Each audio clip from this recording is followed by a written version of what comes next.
The story begins in the year 1899, when a monstrosity of a lighthouse was built in an island off Ireland. The weather and storms surrounding the area were lethal, and some say at the worst of times there would be waves 100 feet high. This lighthouse had to have people working there, but it was taken into account when building the lighthouse that if they did have one person living there, they would be so lonely and it would affect them so much being isolated, it would drive them mad. But if there were two, then them being together out in the middle of nowhere, it could drive them to kill each other. So that is what made it clear there would be 3 people working in the lighthouse. It went according to plan until 1900, when a photographer and his assistant and a very skilled sailor sailed out to the island, so the photographer could take photos of the lighthouse keepers and the lighthouse and island. It was then that everything got very strange, as they turned every stone in the island, looking all over for the 3 men, but couldn't find a trace of them. It was like they disappeared into thin air. It was not like them to have been swept away by being outside, as they usually always would go inside and bolt the door and stay in when it became evening, as they knew how dangerous the weather could get. The photographer was thinking of writing a story about the strange disappearance when suddenly he realized there was a crumpled up piece of paper in the room that he hadn't noticed before. He opened the paper and it had written on it, "I will help you solve the mystery of the lighthouse keepers and their fate. Wait outside the lighthouse at 4 p.m. The photographer was standing outside the lighthouse, hoping it was the right part, as it was so big. He was really anxious to find out who wrote the note and what they would say. There was no one on the island when they went looking, and they looked everywhere. Plus the island wasn't that big. Suddenly it got very stormy, and he could see a huge wall of water coming straight for him. It was then he realized that he wasn't only going to learn how the men died, but die exactly the same way. Just before the wave hit him, he saw the 3 ghosts of the men right in front of him.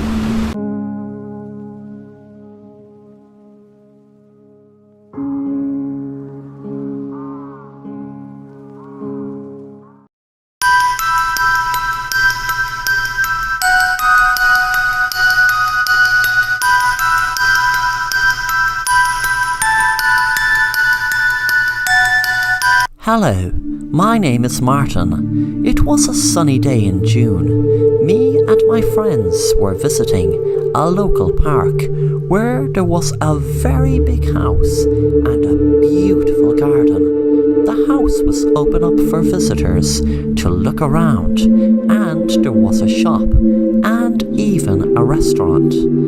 I am a huge fan of mazes, but was never in one in real life.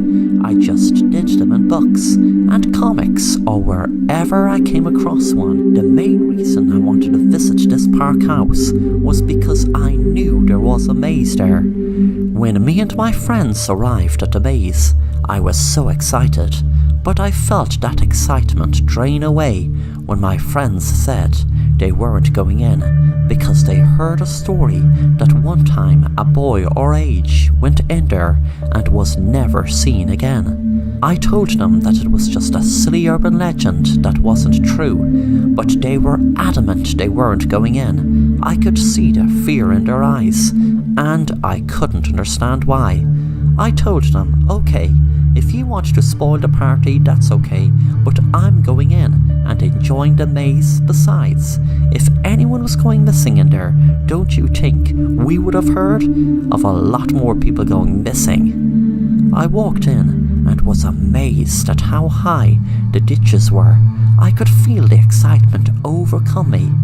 I felt that my friends were missing out so much, but suddenly, after a half an hour walking around there, I felt for the first time a pang of fear, and a few minutes after that, I wish I hadn't gone in. I shouted out loud to my friends, but all I could hear was the echo of my voice fill the air.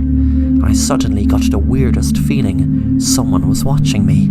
I panicked, thinking it was the boy who vanished, who my friends were telling me about.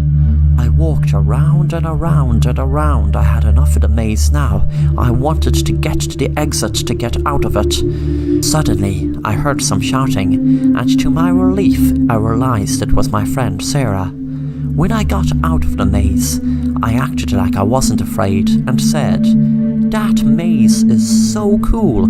I was walking around for hours, it seemed like, and I genuinely couldn't find my way out. They must have designed this maze so well."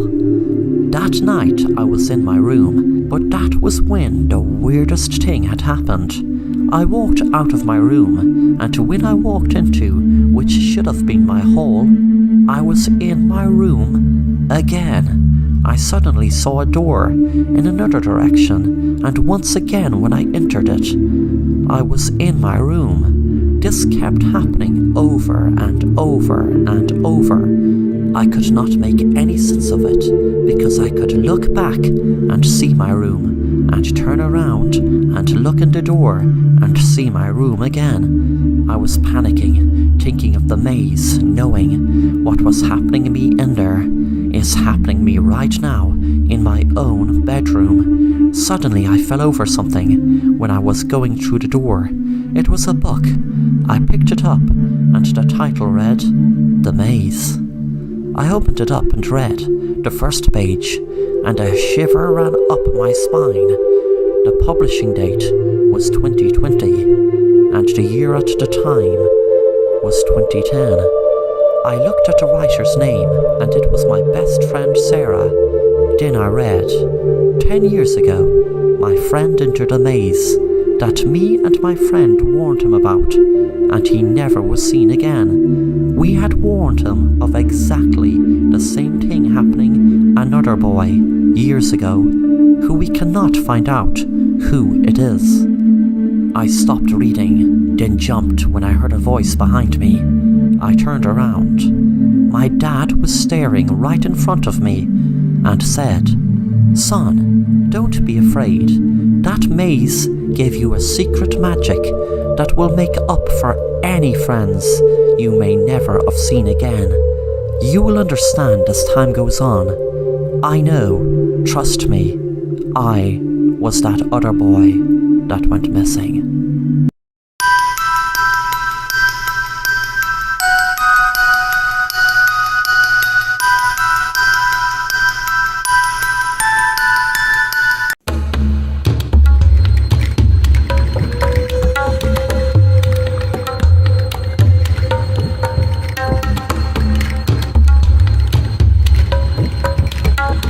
My name is Stephanie.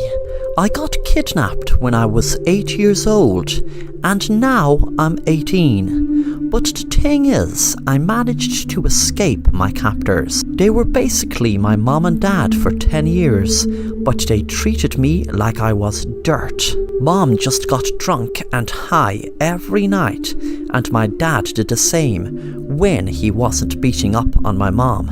I am lost and found personified. That day I walked up to my home, I felt a mixture of happiness that I was home and sadness about missing 10 years with my parents. When I first knocked on the door, I recognized my mom's face, but noticed there were 10 years of strain and worry on her face. I felt a pang of guilt knowing it was over me, but it wasn't my fault. I was just a kid, and kids go missing every day. It isn't their fault, of course. My mom asked me could she help me with anything, thinking I was a stranger. I said, "Mom, it's Stephanie." My mom gave a shocked look, as soon as I said it, but a couple of minutes later we spoke in the living room for what felt like hours. I was tired, all I wanted to do was fall asleep. Then the next day, an FBI agent called to the house. He wanted to speak to me. I didn't want to speak to anyone. I just wanted to curl up in a ball and fall asleep for weeks. The FBI agent said to me, "Hi Stephanie, I just have a few questions. I want to ask you about who had you for 10 years. And why now? What made you leave now?" I felt angry at the question and said, because I couldn't other times. They had me locked up in a house. I didn't go to school. I didn't go out. I was inside all of them years thinking I'd never come out. When I came out, I felt like the sunlight was going to blind me, as I wasn't used to the sun. They kept me in a room with boards on it. I could watch TV. I read my dad's books. That's why I could read, because that's the only schooling I ever had in the 10 years. The FBI agent stopped me and asked, "Your dad?" I said, "That creep who kidnapped me. He asked me to call him Dad." The agent then said, "Was there a woman with your dad who kidnapped you? And had they any other kids of their own, or like in your case, had been kidnapped?" I said no, I just remember a man and a woman kidnapped me when I was 8 and told me to call them Mom and Dad. The agent said to me in a way I knew he was trying to make me feel like he was my friend.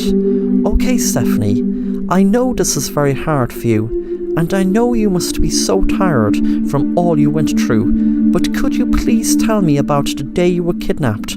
Try to include every detail, please." It was a Friday night. I know because the man who told me to call him Dad kept shouting about his high school football team winning. Before you ask me their name, I forget, but I just know that it was a Friday night lights and all. I was coming home from my friend Lucy's house. It was about 5 p.m, and a man pulled up in a car and told me that my mom, my real mom, asked him to pick me up. I found it strange knowing I just lived 10 minutes down the road. I spent what seemed like hours telling the agent what happened and the description of the people that asked me to call their mom and dad. A week passed and I was settling into my old home. My parents were so happy to have me home. My mom told me that she spent years and years looking for me and put up missing posters all over town. I felt it strange after a few days that neither was asking for a DNA test. I was hoping they wouldn't, but I still felt surprised. It usually took just a few weeks, in some cases only a few days. I had to up and leave from pretending to be a family's long lost daughter, and then up and leaving before that damn DNA test ruined it. That day I left, there was no man that asked me to call me Dad. When I was 8, I just had enough of the teachers and social workers trying to tell me I was crazy for attacking the damn kids in school. They were so annoying anyway. They made me so angry I bit them. It was when I ran away and did what I did I could really express my emotions, but no one would accept them. It's not that I was able to stay around any family long enough for them to even notice my odd behaviour. I used to check out social media pages and missing children sites and get all the information I needed to pretend to some grieving parents I was their long lost daughter. If only they didn't bother with that damn DNA test, then I wouldn't have had to run away. I would have given them hope, and hope is good, right? There's nothing wrong with hope. But one night I was down in the woods, and there was this guy I was making out with. It was a perfect chance for me to indulge in my favourite pastime, so I bit him in his neck and tasted his blood. As I was sucking his blood, I could see the new man I chose to pretend was my dad standing in front of me. He wasn't shocked, he just stared right at me. I was wondering, what the hell is he not shocked at me biting into a guy's neck and sucking his blood? Then he said, "You should really hide your diary better. I read all about what you do to poor families pretending you're their daughter. But I have some good news for you. You think you're lying to us, but of all the odds you chose us. You did. And Stephanie, you thought you were lying to us, like all those other parents. But Stephanie, you're not lying. This time I am so happy to tell you, you are my daughter. You're home, Stephanie. I knew I didn't need a DNA test, because you see, I am like you. I am a vampire."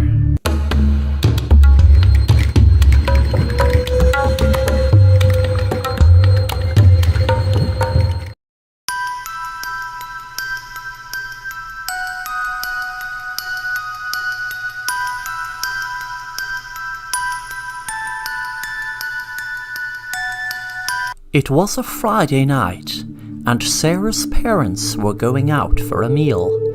They told her to be careful and to not answer the door to anyone. Sarah's parents were very cautious and even weren't going to go out for a meal at all, because for the last few weeks in their town there were home invasions in different houses.